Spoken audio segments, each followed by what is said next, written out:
You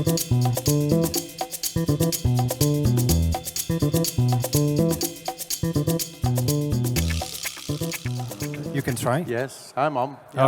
Okay. Witam Was serdecznie na kolejnej prezentacji. Trochę się pozmieniało, ale nie ma tego złego. Na początku, pierwsza wersja, to był zaproszony Kuldeep Sign z Japonii, wynalazca tamtej maszyny, wynalazca aluminiowego pantoroutera. Ale się pozmieniało i mamy gościa również nie z Polski, tylko z Wielkiej Brytanii, pan Davida Lowe, mistrz tokarski. Więc jak się o tym dowiedzieliśmy, to troszeczkę zamieniliśmy, ponieważ pantorouter ja już w filmach wielu pokazywałem wcześniej, a dzisiaj skorzystamy z uprzejmości również agencji AMK, która jest dystrybutorem Record Powera, ściągnęła pana Davida do tego, żeby pokazał prawdziwy skill, prawdziwe umiejętności na tokarce. Okay, thank you. Right, dzień dobry, good afternoon, English friends. I'm going to be turning today a tea light holder out of a piece of sycamore. And this piece is 6 inches by 2 inches, or 150 by 50. Okay? The tool I'm going to be using to do most of this work is what we call a bowl gouge. Now, with this bowl gouge... I leave you here. You can do it without me. I'm a really beginner. Okay. Yeah. The tool I'm going to be using mostly is this bowl gouge, and I'm going to be working mainly at a speed of about 1200 RPM. And the first cuts I'm going to be making are just using the very tip of the bowl gouge. I stand with my feet apart, hold this against the body, and just pull across. Pulling with my left hand as I do so. So I'll do 2 or 3 cuts like that.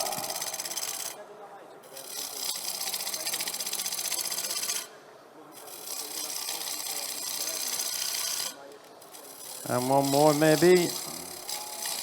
There we go.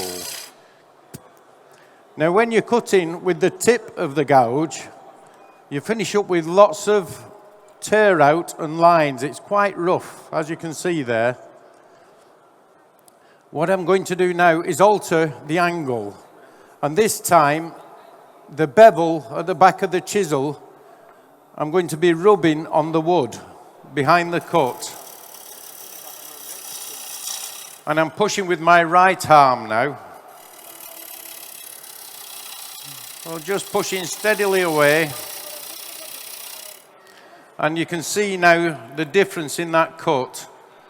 Where there was all that rough tear out, it's nearly all gone. It's much smoother. So that's the type of cuts I'm going to be doing. In England, we call it a bevel rub cut. I'll just raise that slightly. And now I'll true this face up across here.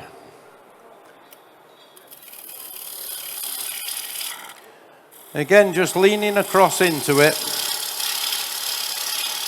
right through to the middle.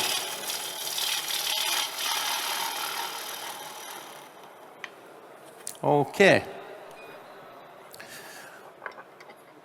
The next thing that I need to think about is how I'm going to hold this when I rotate it round to dig the inside out. So I'm going to put a recessed chucking point on here of 52 millimeters, thereabouts. Let's check that. That should be just nice. Now, ideally, when you're making a recessed chucking point, or even a spigot where you close down onto, you need to measure the jaws when they're closed and add about 2 to 3 millimeters, because these jaws are made in a complete circle and then they're cut into 4. And the width of the saw cut is 2 millimeters. So when the jaws are open 2 millimeters, it makes a perfect circle again, and it will grip all the way around. Okay, so now we'll make a small recess in here. We'll just turn that up a bit.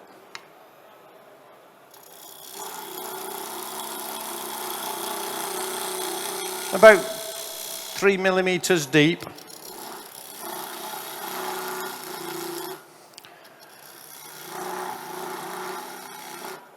There we go.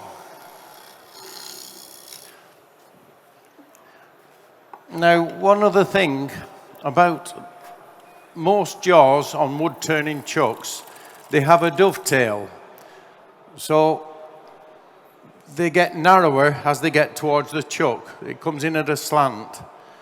And I want to recreate that inside here. So I'm going to use a skew chisel just to do that. So I'll push that forward from there, and that will do nicely. Okay.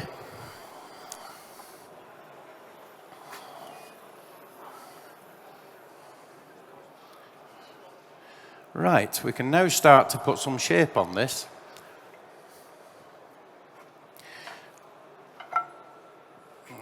That's okay.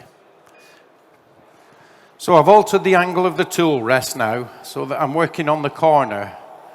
And again, using the bevel, rubbing against the wood, I'm going to start cutting there. And as I'm cutting, I'm swinging the back of the chisel round towards me.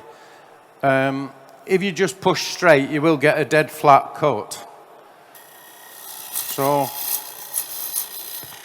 spin it round like that.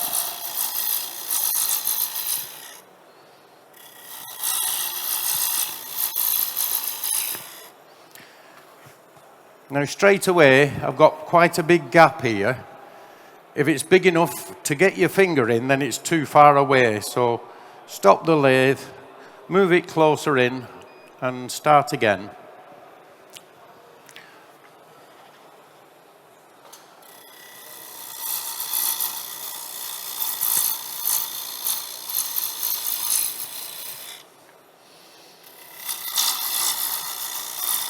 So one cut at a time. If your cut gets a bit too thick, you can come off and take it into 2 separate cuts, like so.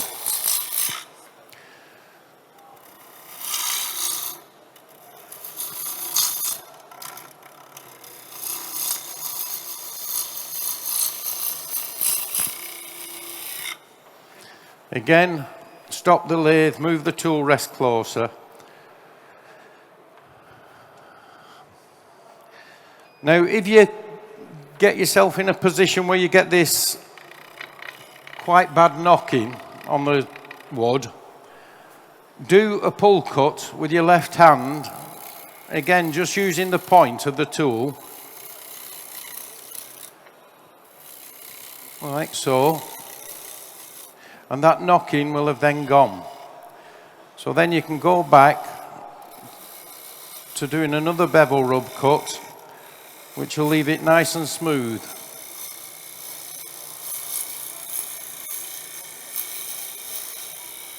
Like so.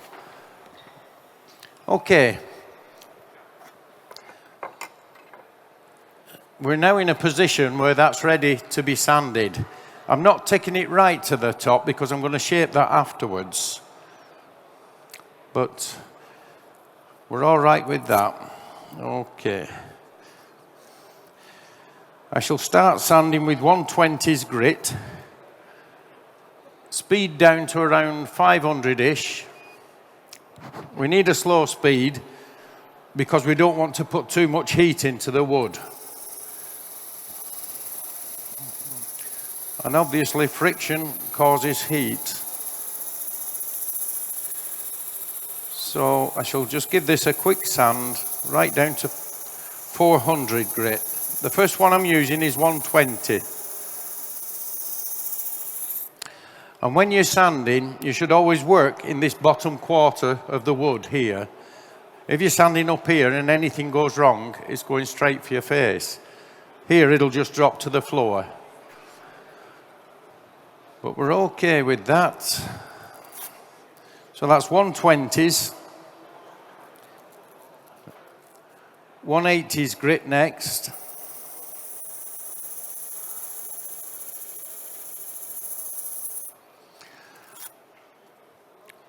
.240 grit.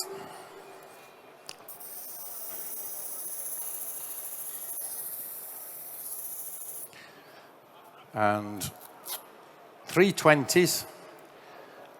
And then the last one, which is very fine, which is 400. I don't feel the need to go any finer than that. Okay. There's the last one, 400 grit.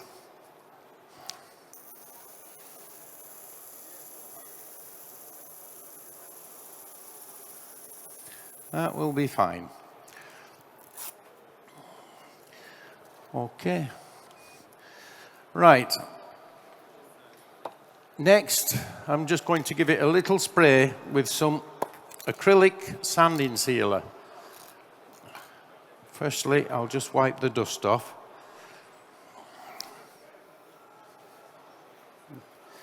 That will be okay. Speed down. Oh, yeah, that's right. A little spray with sanding sealer. And now I'm going to use a product from England called Yorkshire Grit. Now this Yorkshire Grit is an abrasive paste. So get some on my tissue, and the first thing I'm going to do is just wipe it all over the surface. Now this, because it's an abrasive paste, you're actually sanding whilst you're polishing, and there's no dust or anything from it. We'll give it a little bit more speed.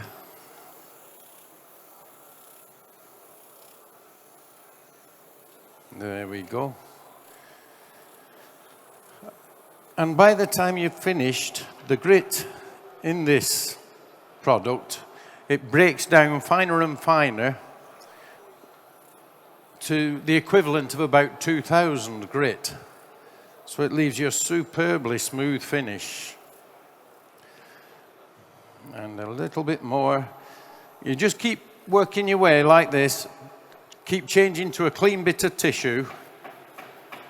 And when there's nothing left coming off on the tissue, when the tissue's clean, it's done its job. Okay. So, that is now finished on that side. Right. What I'm going to do now is take this off. There we go. I've held it on a screw chuck, a record power screw chuck, which you get when you buy a chuck kit. It comes with the kit. And literally, you just drill an 8mm hole in the blank and screw your piece of wood onto it, tight up to the jaws, and you can pull the lathe around the room with that. It's such a good tight fit. But you can see now, those jaws are open about 2mm, and I can see that the jaws are gripping all the way around. So we've got maximum hold on that. Right. The next job is to true this face up, because we haven't touched this face at all yet. So again, I'll just take a very thin cut.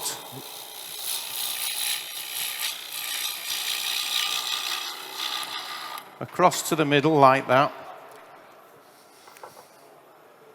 Now, I am going to do some decoration on this piece shortly, so I won't be leaving it plain coloured. Now then,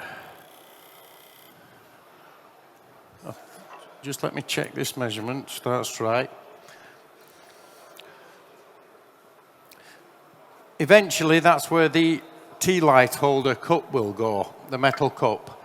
So I want to cut now from there down to this edge where I left off before. So I'm cutting this way across. Again, using the bevel rub technique.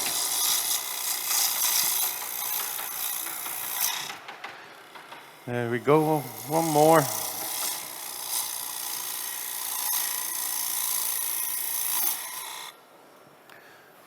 And that looks great. Now it's back to sanding. What I will do first is just take this little sharp edge off here. There we go. So, once again, speed down for sanding. Round about 500-ish. That will be fine.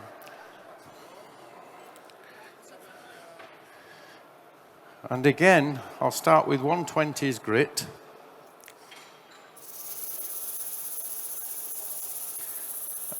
It doesn't matter if I lose that line that I've already put on. I can always put that on again. That's not a problem. But what I do want to do is get a lovely smooth finish on this. Because eventually, I want the paint to slide across the surface. So, when you finish with your first grit, whichever grit you start with, always stop your lathe and have a good look, because the rest of the grits are there purely to take the scratches off from the previous grit. So your first one's always the most important. And just give it a little bit more.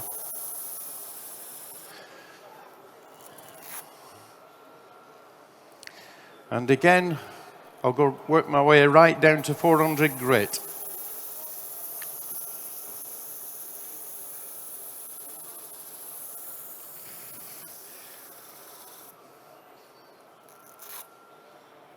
Mm-hmm. 240 next.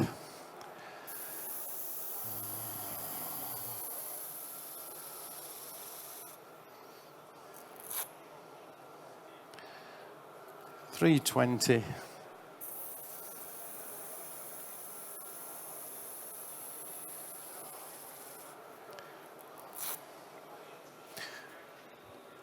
And 400.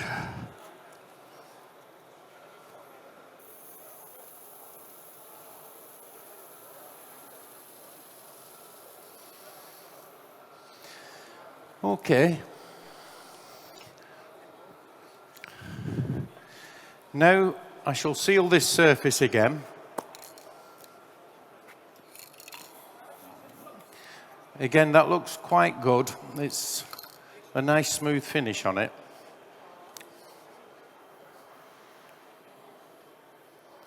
Okay. So, acrylic sanding sealer. And the reason I'm using acrylic is because the paints that I'm going to be using are also acrylic. They're a water-based paint. So we'll just give that a quick dry off. Get rid of some of the dust before we go any further.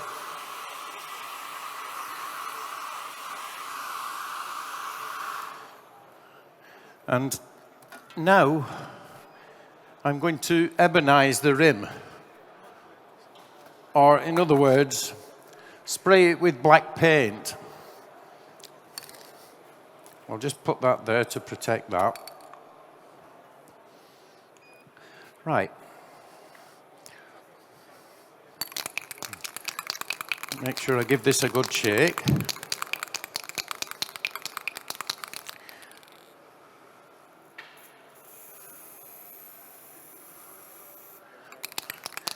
And this is going to need another coat.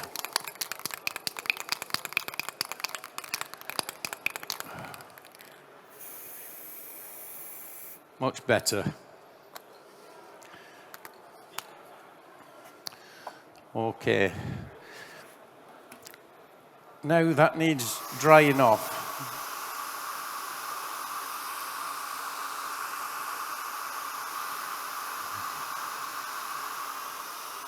It's fairly quick drying, but I do need to make sure that it is dry before I go to any further.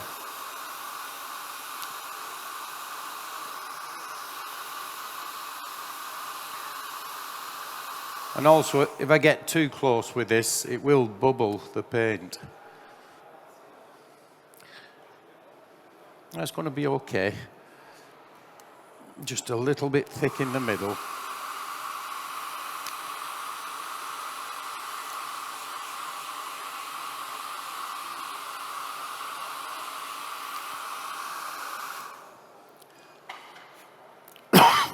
Excuse me. Right. It is a little bit thick. I'm not too worried because I'm going to cut that middle out.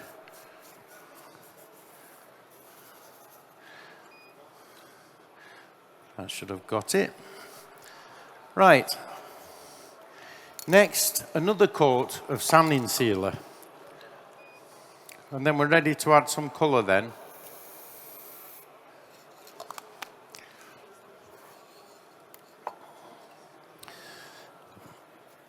Okay. Now the paints I'm going to be using are what's known as an interference paint. They're also iridescent, but when I say interference paint, if you got any on the back of the wood here, you wouldn't see it. It only shows up on a dark background.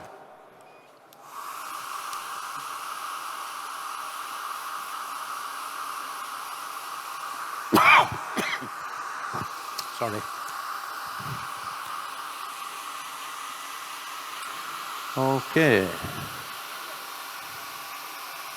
I think we're about there now.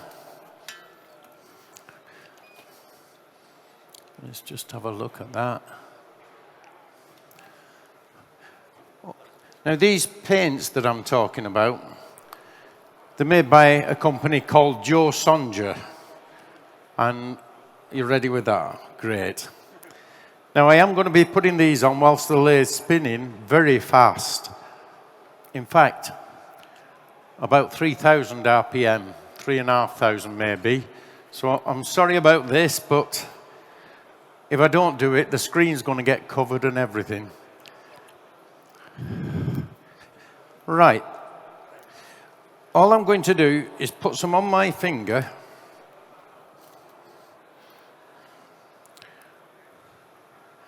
That should do. That'll be fine, I'm sure. Put some on my finger a little bit. Set the lathe spinning at 3,500 RPM. And I'm just going to touch the paint on and allow it, the centrifugal force, for it to spin out. There we go. The first colour I've used there is green iridescent. I'm now going to add some blue iridescent.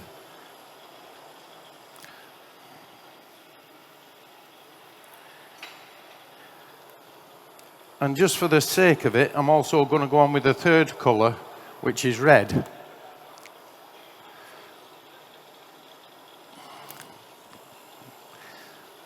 Another little bit on my finger. There we go. And now, one more thing I'm going to use. This is a product called Opal Dust. And it's flakes of mica in a clear gel, which is almost like a glitter effect. So I need to get some of that on my finger. And I'm going to use it in the middle to clean some of the center up. There we go. And at that, now we can move the cardboard if you want.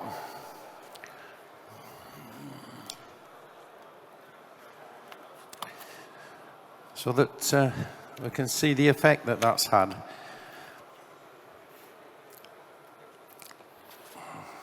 Now these paints, the colours come out more as it dries. As they actually come out of the tube, they all look the same colour, like a creamy colour. So we'll turn that right down.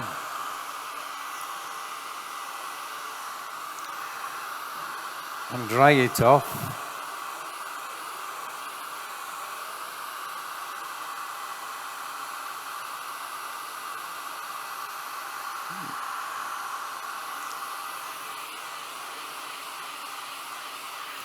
And that's give quite a nice effect on there.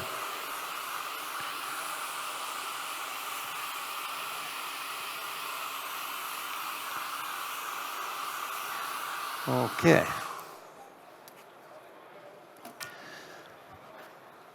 One last coat to go on it, and that's gloss lacquer. I shall be putting some gloss lacquer on. Well, just before I do, I'm going to slow the speed back down again. I had it up on the high-speed pulley. So I'll take that back off and put it on the middle pulley. Now, one thing about these lathes, these Coronet Heralds, the speed range on the pulleys, it's made so that you very rarely need to change it off the center pulley.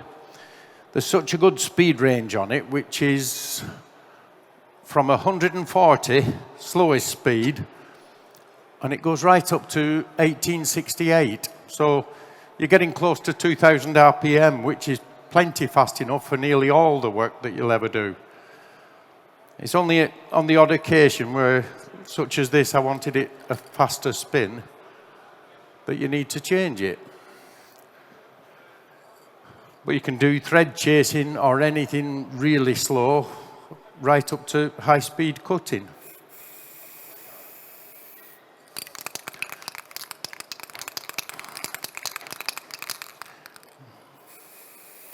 So this is just acrylic gloss lacquer.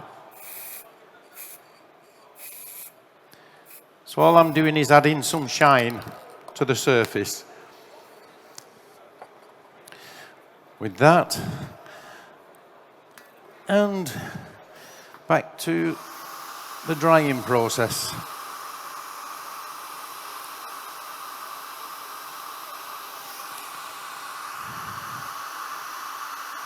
There are hundreds of different methods for colouring techniques. There's one or two that I've got on show here on the table if anybody wants to have a look. But there's hundreds more as well. You can just let your imagination run wild, really, when using paints.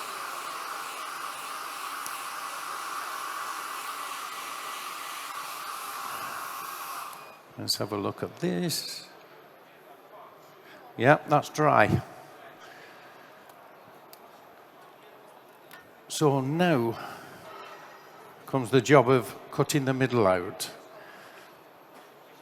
I'm going to remark where I had that mark on before, just to be on the safe side.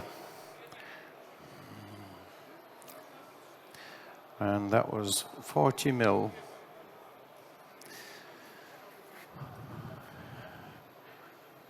Now I'm pretty sure that that will be a little bit too small, but I'll find out when I start cutting. So, speed back up again now.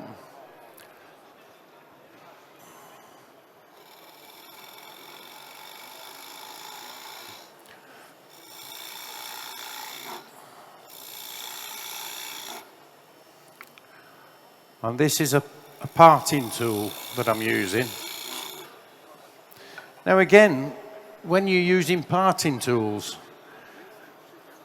if you go straight in with the tool like that, you'll tear at the fibres and finish up with a rough cut. But if you go in at an angle with it, as the wood comes down, it planes off the cutting edge and gives you a much better finish. Okay, let's have a look at that. That's okay. That's fine. So now I'll cut it deeper.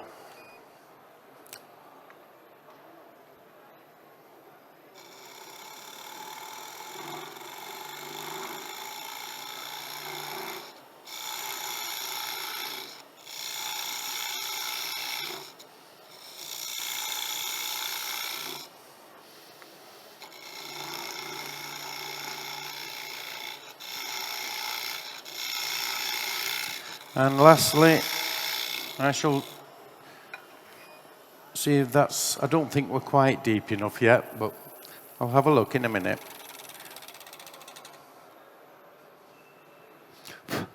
No, it wants to be a bit deeper and a touch wider. Okay.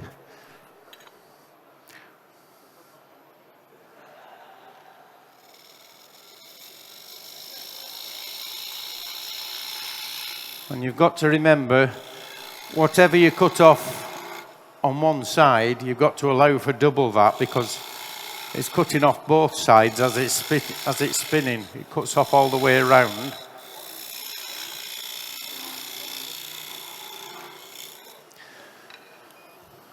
Try that now.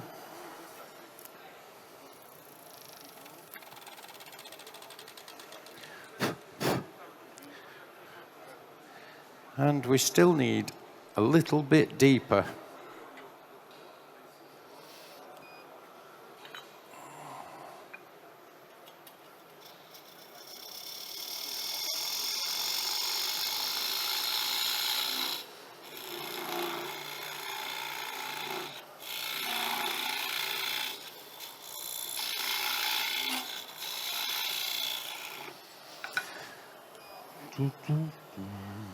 Let's try that now.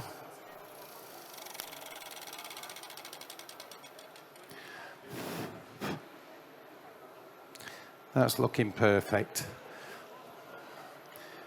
Okay. Right, one last thing I'll do, just for pure decorative purpose. I'm going to put a little ring in there. And I'll put another one here just for the sake of it.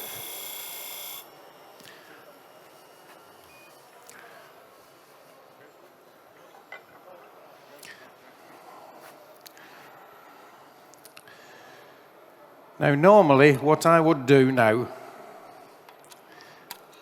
is I have several chucks, and I would use one with a smaller set of jaws to reverse chuck it that way, and I would take the bottom off. But I've only got this one set of jaws with me today, so we just have to leave it as it is. And that is the finished tea light. Okay?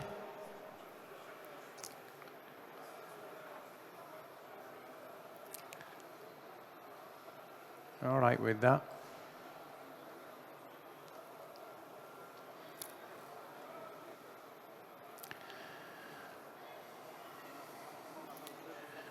So it's what we call centrifugal painting, because the paint is thrown out from the center as it spins. Okay.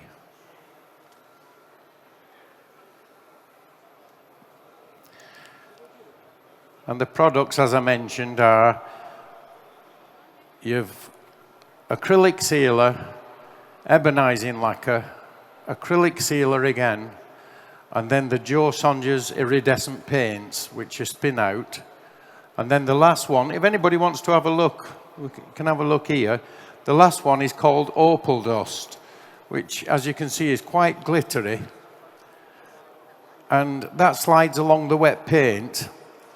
But instead of being a thick blob of paint in the center there, it turns it back to black. And it slides along the paint and gives you a little glittery effect just on the paintwork. Okay.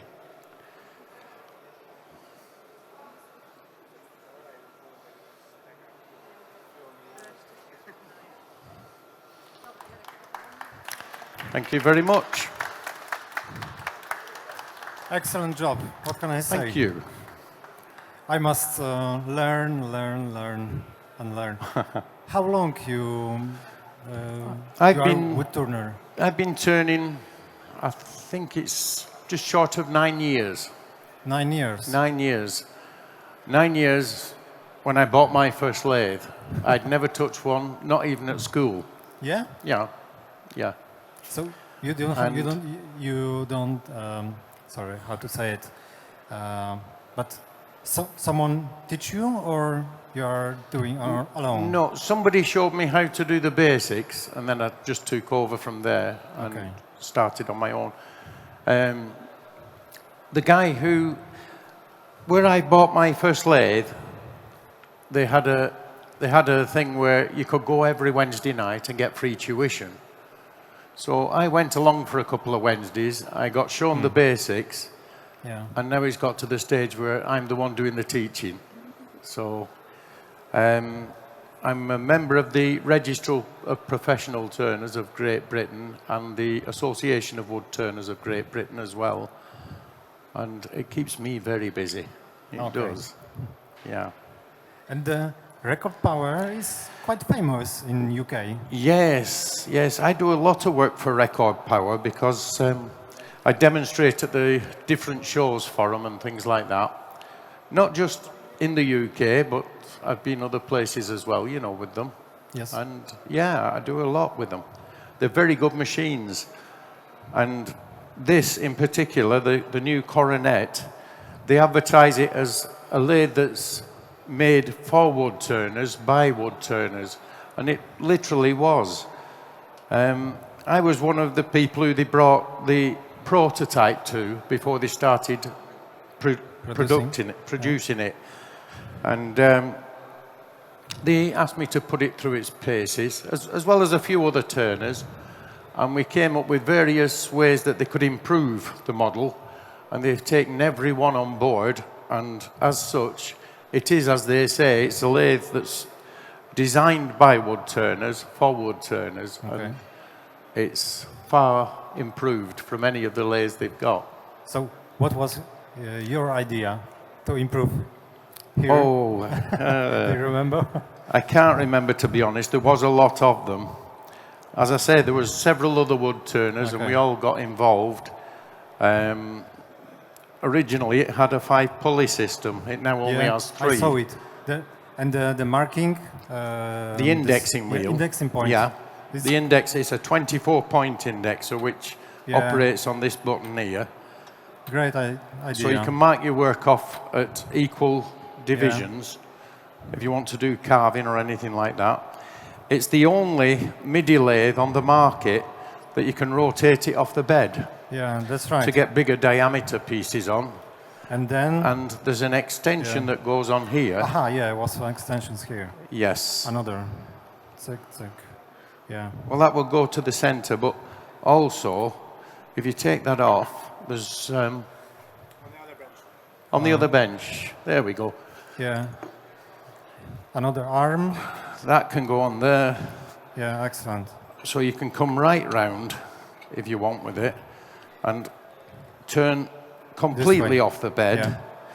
This will also slide up and down the bed. It probably needs you can move loosening. it here, yeah? It will move down the bed, right to the other end.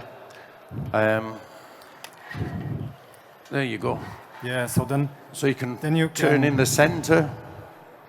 Yeah, this direction, that's it. this. Great. So you can get much bigger diameter. I can't remember what the actual figure is for the diameter, but the maximum is here, yeah? yeah, To yeah, arm. that's right. Or you can undo this and have it at this side and come round that way if you like, whichever Yeah. you feel comfortable with. Or you can rotate it right round and have it off the end of the bed, That's right. but you'd need a freestanding tool rest to use it that way. But whenever you rotate it off the bed like this, eventually, when you come to put it back over the bed, you must do what's known as a kiss test, which I can quickly show you if you like. I'll just put these over here and this back on. Yeah.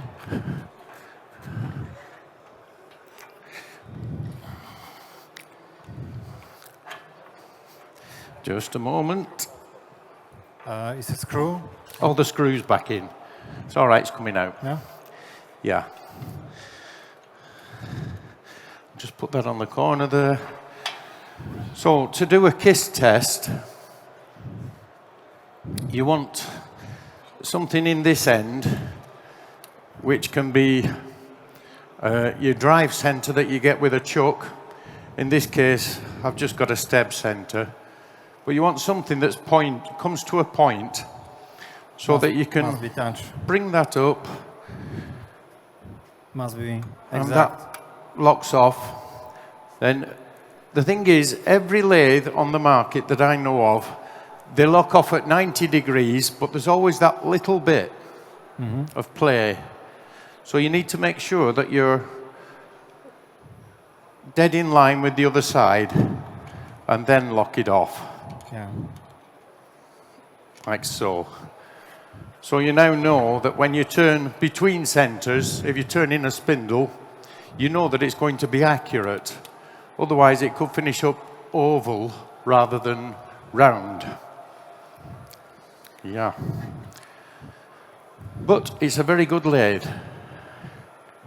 I can honestly say so. I have another question. Yes. If someone want to start with that, and what kind of chisel he should buy Right. first on first and easy work, Yeah. not very Okay. difficult like skew. In general, you just want 2 or 3 chisels. You don't want many. There are people I know who've gone out and they bought 30 or 40 chisels and they've got them all up on Yeah. a rack and they're all different. And they only use 2 or 3 of them. You don't need lots of chisels. Your main one for doing such as bowl work, you know, making small bowls or big bowls or whatever, is a bowl gouge. Now again, these come in different sizes. My preference has always been a 3/8. I have some half-inch ones at work, which I hardly ever touch. They're too big and clumsy. You said 3/8. You mean 3/8 inch? Yeah. 3/8 of an inch, Yeah, yes, yeah, that's sorry, right. yeah. And I have half-inch ones and such, but this is the one I use most, the 3/8. And I always use a standard grind. But that's my preference. I know I can get good finishes, good cuts, using that grind. A lot of people use the swept back grind, where they will cut by pulling on the bottom wing of the chisel to remove wood fast. But in theory, that is then becoming a scraper, and you'll never get a good finish off a scraper. So you're far better if you can practice those bevel rub cuts, which I've been showing you there, and you will get a much smoother cut. Because the actual tip of the cutting tool, as it's cutting, it's raising the fibers, and the bevel is laying them back down. And also the way we cut, because if you look at that piece of wood, you can see the way that the grain goes up and down. That is the way that it's grown in the tree. And if you look at the top here, this is the area that we would call the end grain. These 2 are side grain, and your top and bottom are end grain. And that's where you get most of your tear out, on that top and bottom.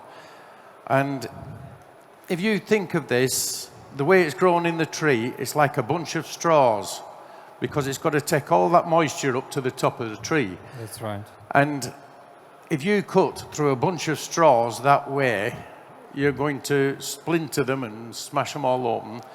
If you cut through that way, you're going to slice your way through them and get a much cleaner finish. That's why when we're turning the back of a bowl, we don't turn that way, we cut that way. And it gives you that much better finish and less tear out. Okay.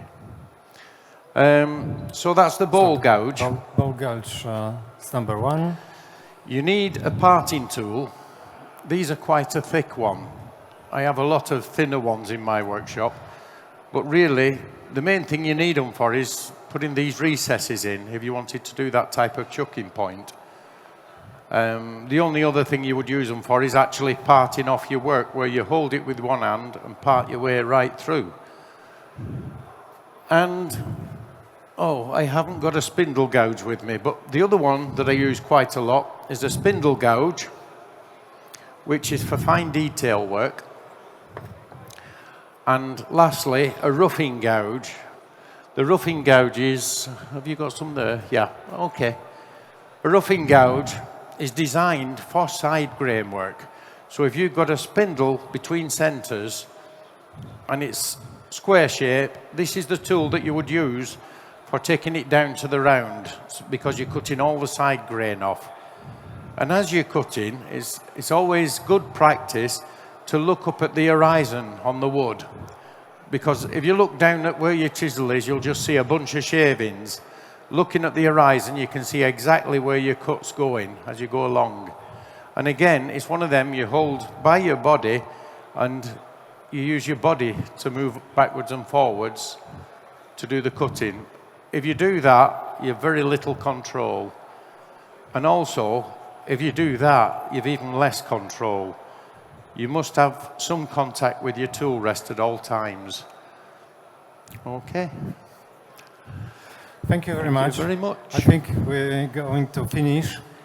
And maybe some questions from audience? Czy macie, słuchajcie, jakieś pytania do tutaj szefa tokarskiego? Anybody? Nie ma. No. Nie ma. Ja mam 1000 pytań, no to jak? Okay. I have thousands of questions, but at 15 we have a conquest. Next Right. one. So thank you very much for show. You're welcome. You're welcome. Tutaj na stole, na strugnicy obok, jeszcze możecie zobaczyć pracę tego pana, również Davida, również w albumie. Warto zobaczyć, co można wycisnąć z tokarki. Thank you very much for show. Thank you. Thank you very much. Right.